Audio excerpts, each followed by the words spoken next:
کہ ابھی بھی کوئی ریلی نکلے گی، کوئی احتجاج ہوگا، کوئی ڈنکے کی چوٹ پہ باہر نکل کے ہم ایسے لوگوں کو منظر عام پہ لا کے کوئی سبق سکھائیں گے یا نہیں سکھائیں گے؟ علامہ صاحب، سب سے پہلے تو میں بڑا معذرت خواہ ہوں، اور یہ جملہ ریپیٹ کرنے کی میرے اندر جسارت نہیں ہے کہ کس لیول کی گستاخی ہوئی ہے۔ میرے علم میں ہے کہ آپ کل ہی حضرت امام علی رضا، آپ پہ ہمارا سلام ہو، آپ ان کے روضے سے ہو کر آئیں۔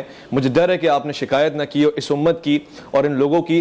البتہ یہ کہ یہ سخت ترین الفاظ استعمال کرنے والا کس عقیدے کا مالک ہو سکتا ہے؟ یہ کسی مکتب کا نہیں ہے، نہ یہ مکتب اہل حدیث کا ہے، نہ دیوبند کا ہے، نہ اہل سنت کا ہے، نہ شیعہ کا ہے، مگر یہ کہاں سے آتے ہیں یہ لوگ؟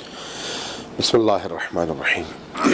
سب سے پہلے تو میں اپنے ان دونوں علماء کرام کی گفتگو کی تائید کروں گا، چونکہ اہل حدیث مکتب فکر میں بھی اور بریلوی مکتب فکر میں بھی، دیوبندیت میں بھی اور اہل تشیع میں تو ہے ہی یہی بات کہ یہ جو احترام کا رشتہ ہے اہل البیت علیہم السلام سے، یہ اظہر من الشمس ہے، اور ان تمام مکاتب فکر کا متفقہ عقیدہ ہے کہ ہماری شفاعت ہوگی تو وہ محمد و آل محمد کی حق کے ذریعے سے ہی ہوگی۔ بے شک۔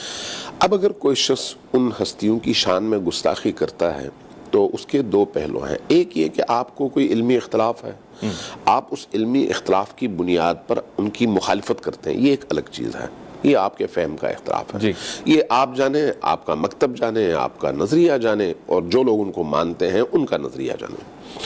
لیکن ایک دفعہ آپ ان پر سب و شتم کرتے ہیں، ان کو برا بھلا کہتے ہیں، یہ بھی برائی کا دوسرا مرحلہ ہے، اختلاف کا دوسرا مرحلہ ہے، لیکن برائی کی شکل میں۔ لیکن اب اس شخص کے لیے انسان کہنا، میری زبان میں زبان میری مشکل ہے کہ میں اس کو انسان کہہ سکوں، اس نے جو زبان استعمال کی ہے وہ زبان اگر دیکھی جائے تو یہ سب و شتم سے آگے نکل کر ناموس کی گالیاں دی گئی ہیں۔ جی ایسا ہی۔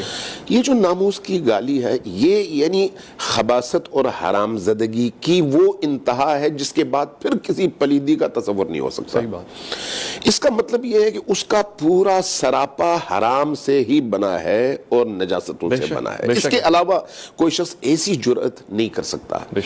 اب جب یہ ہو گیا تو اب اگلی بات جو بڑی اہم ہے میں کرنا چاہوں گا، دیکھیے، ایک ہے قانونی مرحلہ، شرعی حکم، قانونی حکم، آئین پاکستان کیا کہتا ہے اور دین کا حکم کیا ہے۔ دوسرا ہے ہماری ذمہ داری کیا ہے۔ شریعت کے مطابق وہ حدیث اہل سنت کے ہاں بھی ہے، من سبنی فاقتلوہ، ہمارے ہاں بھی ہے۔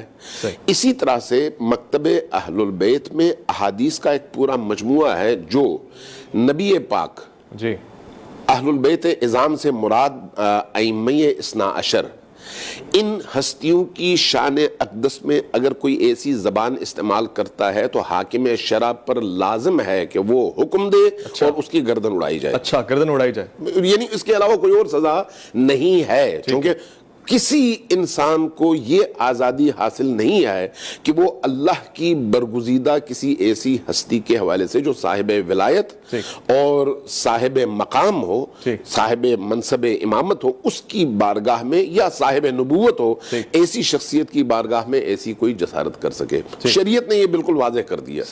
اگر آپ کو یاد ہو، کچھ عرصے پہلے ایک گستاخ شخص نے ایسی گفتگو کی اور امام مہدی علیہ السلام کی شان اقدس میں ایسی ہرزہ سرائی کی، اور آخرکار وہ فی النار ہوا۔ اب جو قانون کی صورت ہے، پاکستان کے اندر قانون موجود ہے، اور اس قانون کے تحت بجائے اس کے کہ لوگ احتجاج کریں تب حکومت اس کے خلاف قدم اٹھائے، ریاست کی ذمہ داری بنتی ہے کہ معاشرے کو اس طرح کے افراتفری سے بچانے کے لیے وہ سب سے پہلے یہ قدم اٹھائے۔ پولیس کی ذمہ داری کیا ہے؟ قانون کا نفاذ۔ قانون کے نفاذ کے لیے کیا اگر رستے میں کسی شخص کو مار دیا جائے تو پولیس انتظار کرے گی کہ لواحقین احتجاج کریں تو تب جا کر ہم اس کے خلاف FIR کاٹے؟ لیکن ہو یہ رہا ہے، یہ المیہ ہے۔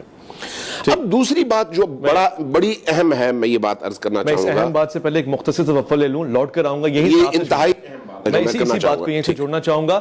مجھے یہ نظر آ رہا ہے